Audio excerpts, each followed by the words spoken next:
बीड जिल्ह्यात ओला दुष्काळ जाहीर करा. धनंजय मुंडेंची पालकमंत्री अजित पवारांकडे पत्राद्वारे मागणी. अतिवृष्टीमुळे बीड जिल्हा शेतकऱ्यांचं मोठं नुकसान.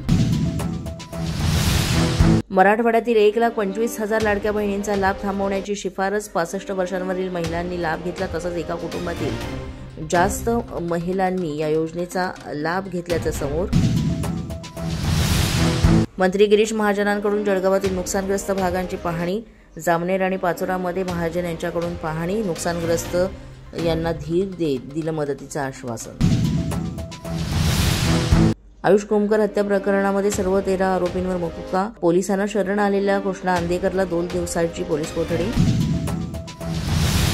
सोलापूरच्या सीमेजवळ कर्नाटकच्या विजयपूर जिल्ह्यातील चडसळणमध्ये स्टेट बँकेवर फिल्मी स्टाईल दरोडा. दरोड्यात 8 कोटी रोख आणि 50 किलो सोनं लुटल्याची माहिती. पोलिसांचा तपास सुरू.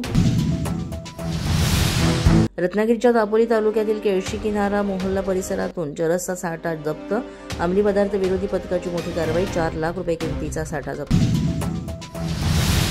सांगलीतील विठा पोलीस ठाण्यात संशयिताकडून आत्महत्येचा प्रयत्न. प्रकाश चव्हाण असं संशयित आरोपीचं नाव असून त्याला चोरीच्या प्रकरणात ताब्यात घेण्यात आलं. महाराष्ट्र शासनानं कला केंद्रावर बंदी आणावी. धुळ्यातील खानदेश तमाशा मंडळाच्या अध्यक्षांची मागणी. तमाशा मंडळ बदनाम होत असल्याची केली खंत व्यक्त.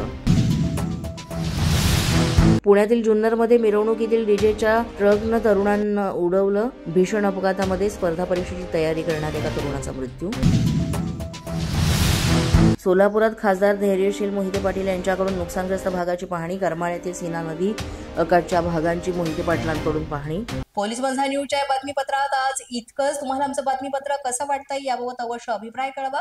यासाठी पोलीस माझा न्यूजचे YouTube चॅनल सबस्क्राईब करा. तसंच आमचं फेसबुक, इंस्टाग्राम आणि ट्विटर अकाउंट फॉलो करा.